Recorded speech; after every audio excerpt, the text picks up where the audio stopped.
உள்ள ஜோதிட நண்பர்களுக்கும் ஆன்மீக நண்பர்களுக்கும் இனிய வணக்கங்கள். நான் உங்கள் மோசஸ் உளவியல் ஜோதிடர், சென்னையில் இருக்கேன்.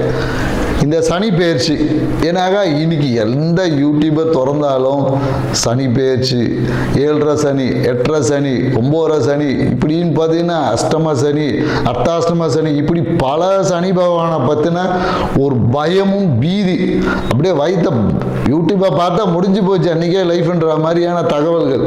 என்னடா இந்த சனி பெயர்ச்சி? சரி, இது சனி பெயர்ச்சின்னா சனி பகவான் அவ்வளோ ஒரு கொடூரமான ஆளா அப்படின்ற மாதிரி சனி பகவானை பார்த்து அலறக்கூடிய, பயந்து ஓடக்கூடிய அளவுக்கு அவரை அப்படி ஒரு டெரரிஸ்ட் மாதிரி அவரை வச்சிருக்காங்க. ஆனால் உண்மையாகவே நம்ம பார்த்தீங்கன்னா சனி பகவான் அப்படிப்பட்டவரா? சனியோட காரகத்துவம் அவ்வளோ ஒரு ஒஸ்டான காரகத்துவமா? இல்லை சனி பார்த்தா கோடி நன்மை, சனியை கொடுக்கறதுக்கு என்ன சொல்லுவாங்க, சனி பகவான் கொடுத்தா தடுக்கிறதுக்கு ஆள் இல்லைன்னு நம்ம சொல்லக்கூடிய அதே நண்பர்கள் தான் சனி பகவானை பற்றி இப்படி ஒரு விஷயங்களை சொல்லி நம்மளை பயம், குழப்பம், மனுஷன் எதையா பண்ணுறது அப்படின்ற ஒரு தயக்கம், குழப்பம் எல்லாத்தையும் போட்டு நம்மளை அப்படியே ஒரு முடிவெடுக்க முடியாமல் ஒரு திணற அடிக்கக்கூடிய தன்மையில் கொண்டு போய் விட்டுட்டு, இங்கே போனால் இந்த பரிகாரம் செய்கிறது, அங்கே போனால் அந்த பரிகாரம் செய்கிறது, பரிகாரமே செஞ்சுட்டு அப்புறம் வாழ்க்கை எப்படி தான் வாழ்கிறது, இப்படின்ற ஒரு குழப்பங்கள் எல்லாம் உங்களுக்கு இருக்கும். இதுக்கு எல்லாத்துக்கும் இந்த ஒரு காணொலியை முழுசா பாருங்க, மொத்தத்துக்கும் உங்களுக்கான விடை கிடைச்சிடும். ஸோ இந்த சனி பகவானா என்ன? முதல்ல சனி பகவானா ஒன்றும் இல்லைங்க. ஏன்னா சனி பகவான் பார்த்தீங்கன்னா, சனின்ற கிரகம் நீங்கள் பால்வழி மண்டலத்தில் எடுத்தீங்கன்னா சூரியன்லேருந்து மிக தொலைவில் இருக்கக்கூடிய கிரகம் நம்ம சொல்லுவோம். ஸோ அதனால் சனியோட நகர்வு ரொம்ப ஸ்லோவான நகர்வு. ஸோ ஏன் தூரமாக இருக்குது அப்படின்றது பால்வழி மண்டலத்தில் இருக்குது. ஸோ பால்வழி மண்டலத்தில் சூரியனோட தூரமாக இருக்கிறதுனால அந்த இடத்துல வெப்பத்தோட தன்மை கொஞ்சம் கம்மியாக இருக்குது. அப்போ வெப்பத்தோட தன்மை கம்மியாக இருக்கும்போது அது ஆட்டோமேட்டிக்காக குளிர்ச்சி தான் இருக்கும். ஸோ அப்போ குளிர்ச்சியாக இருக்கிறதுனால அப்போ என்னன்னாக்கா எப்போதும் பார்த்தீங்கன்னா அந்த குளிர்ச்சி வரும்போதே நமக்குள்ளுக்குள்ள ஒரு பயம் வந்துடும், ஒரு குழப்பம் வந்துடும். ஏன்னா இதே வெப்பம் அதிகமாகும் போது நம்ம என்னன்னாக்கா இந்த பனிக்காலத்துலலாம் எடுத்து பார்த்தீங்கன்னா ஒரு சோம்பல், ஏன்னா அந்த மார்கழி மாதம்லாம் பார்த்தீங்கன்னு வச்சுக்கிங்களேன், மார்கழி மாதம் தை மாதம்லாம் பார்த்தீங்கன்னா ஒரு சோம்பல் இருக்கும். ஏன்னா அப்போ பனி, முன்பனி பின்பனி காலங்கள் இருக்குது. இந்த காலகட்டத்தில் பார்த்தீங்கன்னா உடம்பு சுறுசுறுப்பாக இருக்குது, ஒரு சோர்வாக இருக்குது. அதனால தான் பிரம்மமுகூர்த்தத்துலேருந்து காலையில் கோலம் போட சொல்லிலாம் நம்மளுடைய வழிபாட்டு முறைகள் நிறைய முறைகள் கொடுத்துருக்காங்க. ஸோ இதே தான் சனி பகவானோட தன்மை என்ன, குளிர்ச்சி, இவ்வளோதான். குளிர்ச்சினாவே அங்கே பயம், இருட்டு. ஸோ இவ்வளோதான் விஷயங்கள். ஏன்னா இந்த குளிர்ச்சி நம்ம உடம்புக்குள்ளே வந்துட்டாவே நம்மளுடைய விஷயங்கள் எல்லாமே பார்த்தீங்கன்னா பிரச்சனைக்குரியதாக மாறும். அதே குளிர்ச்சி தான் பல விஷயத்தை சரி பண்ணக்கூடியதாக இருக்குது. இப்போ ஏன்னா சனி பகவான் நிற்கக்கூடிய பாவம்னு சொல்லக்கூடிய அந்த 3, 6, 11 இந்த பாவத்தில் நின்னா நற்பலன்களை கொடுப்பாருன்னு சொல்கிறோம். மற்ற பாவங்கள் இருந்தால் கெடுபலன்களை கொடுப்பாருன்னு சொல்லி நம்மளோட ஜோதிட சாஸ்திரம் சொல்லுது. உண்மையாகவே நற்பலன் எப்படி கிடைக்குது, கெடுபலன் எப்படி நடக்குது, இவ்வளோதாங்க விஷயம். இதை தெரிஞ்சால் உங்கள் வாழ்க்கையில் இந்த சனி பயிற்சியில் எந்த சனி பயிற்சி வேணாலும், சனி எந்த பாவத்தில் இருந்தாலும் அதை நம்ம எதிர்கொள்ள முடியும். ஸோ இப்போ இந்த 3ஆம் பாவத்தில் சனி பகவான் இருக்கார். 3ஆம் பாவம் என்பது ஜோதிடத்தை பொறுத்தவரையும் விஜய வீரியஸ்தானம். ஸோ விஜய வீரியஸ்தானம், இந்த விஜய வீரியஸ்தானத்தில் சனி பகவானுக்குமா அந்த குளிர்ச்சி தன்மை வேணும். ஏன்னா அந்த இடத்துல நம்ம அதிகப்படியான வெப்பம் இருந்தால் என்ன ஆகும்னா நம்மளுடைய அந்த விந்தணுக்கள்னு சொல்லக்கூடிய எல்லாமே அந்த வீரியம் என்பது அடிபட்டு போகும். தேவையற்றத விரயம், உயிராற்றல் விரயம் அங்கே ஏற்பட்டுரும். அப்போ உயிராற்றல் விரயம் ஏற்பட்டால் நம்மளால் எந்த ஒரு விஷயத்தையும் முழுமையாக செய்ய முடியாது. நம்மளோட ஆயுள் என்பது குறையக்கூடிய வாய்ப்புகள் இருக்குது. ஏன்னா நம்மளோட வீரியம் எந்த அளவுக்கு, அதனால தான் நம்மளால பார்த்தீங்கன்னா இந்த வீர விளையாட்டுகள்லாம் வச்சாங்க. எதுக்கு வச்சாங்க? அந்த காளை அடக்கிற போட்டிலாம் வச்சாங்க. ஏன்னா அந்த 3ஆம் பாவம் வலுக்கும் போது தான் அந்த மரணத்தை எதிர்த்து போராடக்கூடிய ஆற்றல் நமக்கு கிடைக்கும். ஸோ அப்போ அந்த 3ஆம் பாவத்தை எப்படி இருக்குன்னா கொஞ்சம் குளுமையாக இருக்கணும். குளுமையாக இருந்தால்தான் நம்மளோட அந்த உயிர் ஆற்றல் சொல்லக்கூடிய, ஏன்னா அதனால தான் சனி ஈஸ்வரன் பட்டம் எதுக்கு சும்மாவை கொடுத்தாங்க? ஈஸ்வரனாவே என்னன்னா அவர் தான் ஆயுள் காரகன். அப்போ ஆயுள் எப்படி இருக்கும்? 3ல் சனி பகவான் இருந்தால் நம்மளோட வீரியம் என்பது அந்த வெப்பத்தினால் விரயம் ஆகாமல் வீரியம் என்பது நீண்டதாக இருக்கும். ஸோ அப்போது நம்ம எடுக்கக்கூடிய காரியங்கள் எல்லாம் நிதானமாக எடுத்து வெற்றி அடையக்கூடிய வாய்ப்புகள் ஆட்டோமேட்டிக்காக வந்துடும். அடுத்தது பார்த்தீங்கன்னா இந்த 6ஆம் பாவத்தில் சனி இந்த 6ஆம் பாவம்னா ருணரோக சத்துரு பாவம்.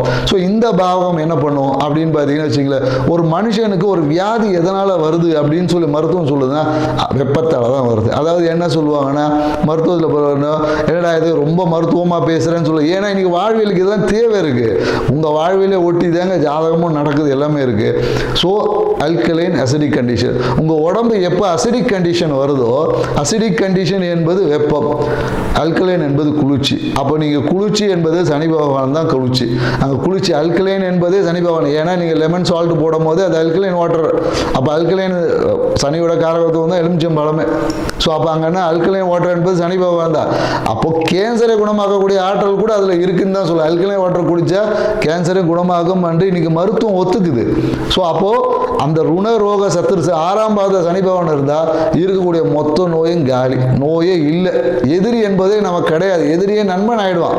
ஸோ அப்போ அந்த இடத்துல நம்ம வந்து வெப்பம் அதிகமாக இருக்கணுமோ, அது என்னது நம்ம கேன்சர், இன்னைக்கு எய்ட்ஸ், இன்னைக்கு சொல்லக்கூடிய பல வியாதிகள் எதனால் வருதுன்னா உடலில் அசிடிக் கண்டிஷன், அதாவது வெப்பம் அதிகமாக வருது. அந்த இடத்துல நமக்கு குளிர்ச்சி ஏற்படும் போது அதுவே குணமாக்கும் மருந்தாக இருக்குது. ஸோ அதனால் சனி பகவான் 6ல் இருந்தால் அபரிவிதமான நல்ல பலன் சொல்கிறேன்.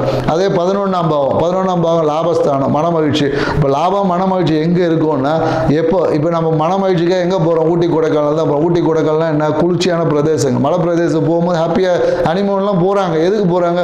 குளிர்ச்சி. அப்போ அந்த குளிர்ச்சி இருக்கும்போது தான் மனம் என்பது மகிழ்ச்சி அடையும். மனம் என்பது தேவையில்லாமல், மனம் என்பது அதிகப்படியான வெப்பத்தினால மனம் என்பது அலைபாயும்.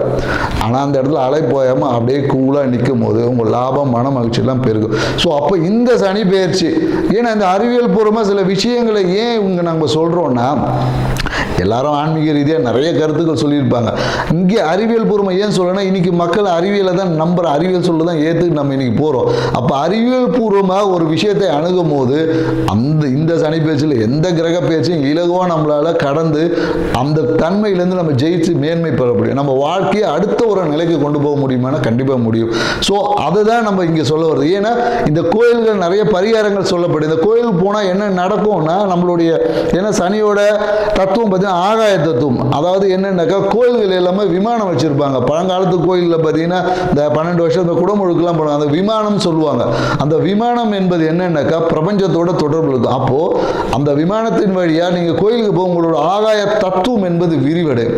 ஆகாயம் நமக்கு எந்த அளவுக்கு இடம் கொடுக்குதோ அவ்வளோ அதோடு நம்மளுடைய லக்ஸரி லைஃப் என்பது இருக்கும். அப்போ தான் மற்ற பஞ்சபூதங்கள் நெருக்கடி இல்லாமல் அதனுடைய வேலையை செய்வது.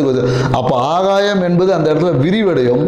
விரிவடைந்த ஆகாயத்தோடு நம்மளோட வாழ்வியல் முறை வெறுமனே கோயிலுக்கு போயிட்டு வந்து 2 பேருக்கு அன்னதானம் கொடுத்துட்டு வந்துட்டு சனி பகவானோட விஷயம் தீர்ந்துருமானா கண்டிப்பாக தீராது. உங்களோட வாழ்வியல் முறையிலும் கண்டிப்பாக மாற்றங்களை ஏற்படுத்தணும்.